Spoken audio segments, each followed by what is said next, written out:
আসসালামু আলাইকুম রহমতুল্লাহি ওয়াবারাকাতুহ। বিসমিল্লাহির রহমানির রহিম। প্রিয় শিক্ষার্থী বোনেরা, আহলান ওয়াসাহলান। কোরআন পড়ুন সহজ পদ্ধতিতে কোর্সের ৩৩তম পাঠে। আজকের পাঠেও আমরা সাদ্দাহ এর একটি বিষয় আলোচনা করব। আমরা জেনেছিলাম দুই জবর, দুই জের, দুই পেশ অথবা ফাতহাতেইন, কাসরতেইন, দম্মাতেইনকে তানউইন বলে। তো যখন সাদ্দাহ চিহ্নের উপরে এই তানউইন আসবে তখন আমরা কিভাবে পড়ব এই বিষয়টি আজকে আমরা আলোচনা করব। আমরা প্রথমেই দেখতে পাচ্ছি এখানে অক্ষর কবিতাটি আছে তানউইন দিয়ে।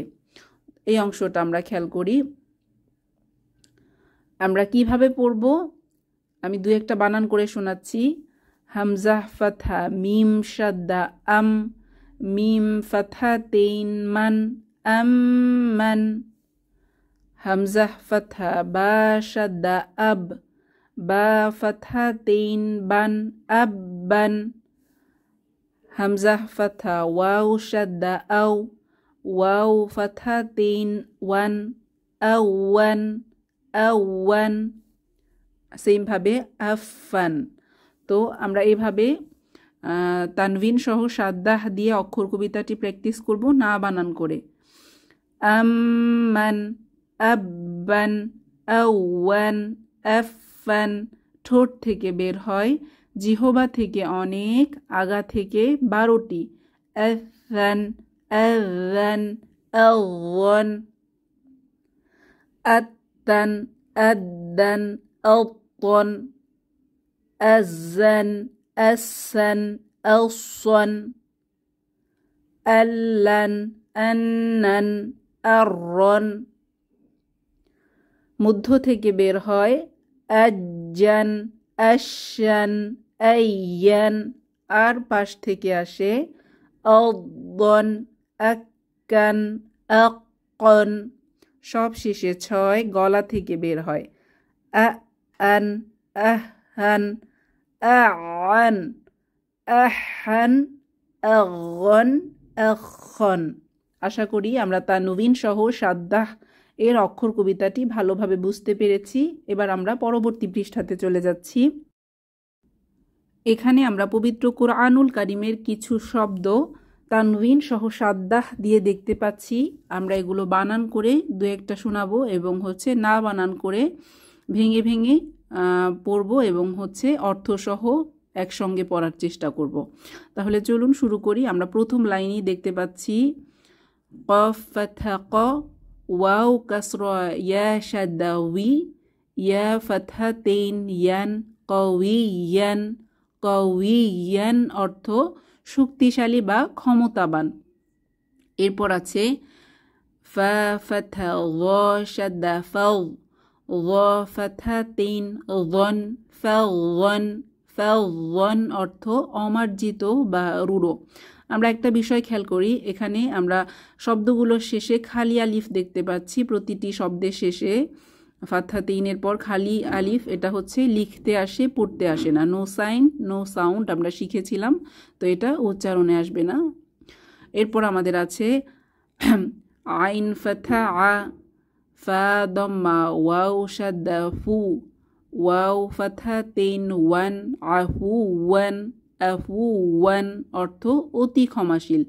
আফু ওয়ান, আফু ওয়ান। এরপর গ নি ইয়ান, গনিয়ান, গনিয়ান অর্থ ধনী বা অভাবমুক্ত। তাহলে প্রথম লাইনটা শুরু থেকে কওয়িয়ান, ফাওয়ান, আফুওয়ান, গনিয়ান। দ্বিতীয় লাইনে আমরা যাচ্ছি। এখানে আমরা দেখতে পাচ্ছি হাক্কন। হাক্কন অর্থ সত্যই বা সঠিকভাবে। হাক্কন। সিররন, সিররন অর্থ গোপনে। এরপর দররন, দররন অর্থ ক্ষতি বা ক্ষতিকারক। দররন। এরপর এখানে দেখতে পাচ্ছি মান্নান। মান্নান অর্থ অনুকম্পা বা বদান্যতা। মান্নান, দ্বিতীয় লাইনের শুরু থেকে হাক্কান সিররন দররন মান্নান। তৃতীয় লাইন লিকুল্লিন লিকুল্লিন লিকুল্লিন অর্থ প্রত্যেকের জন্য। এখানে আছে হাইয়িন হাইয়িন হাইয়িন অর্থ জীবন্ত। এরপর ফাজ্জিন ফাজ্জিন ফাজ্জিন অর্থ গিরিপথ বা পথ। পরবর্তীতে আছে হাক্কিন হাক্কিন হাক্কিন অর্থ সত্য বা সঠিক। এই লাইনের শুরু থেকে লিকুল্লিন হাইয়িন ফাজ্জিন হাক্কিন। চতুর্থ লাইন এখানে আমরা দেখতে পাচ্ছি নাবিয়িন নাবিয়িন নাবিয়িন অর্থ নবী। এরপর ওয়ালিয়িন ওয়ালিয়িন ওয়ালিয়িন অর্থ বন্ধু বা অভিভাবক। এরপর শাক্কিন শাক্কিন শাক্কিন অর্থ সন্দেহ। এরপর বিগম্মিন বিগম্মিন বিগম্মিন অর্থ দুঃখের সাথে। এই লাইনের শুরু থেকে নাবিয়িন ওয়ালিয়িন শাক্কিন বিগম্মিন। পরবর্তী লাইন এখানে আমরা দেখতে পাচ্ছি সুম্মুম। এখানে আমরা সুম্মুম মিমে কেন একটু বেশি সময় থাকছি এটা আমরা ইনশাআল্লাহ পরবর্তী পাঠে 34 নাম্বার পাঠে আমরা গুন্নাহ সহ সাদ্দাটা জানতে পারবো। আপাতত যেভাবে আছে এভাবেই আমরা পড়ি। তো সুম্মুম সুম্মুন সুম্মুন অর্থ বধির সুম্মুন। এরপর শাররুন শাররুন অর্থ অনিষ্ট বা মন্দ শাররুন। পরবর্তীতে আছে গনিয়ুন গনিয়ুন গনিয়ুন অর্থ ধনী বা অভাবমুক্ত। আরবিয়ুন আরবিয়ুন আরবিয়ুন আরবিয়ুন অর্থ আরবি।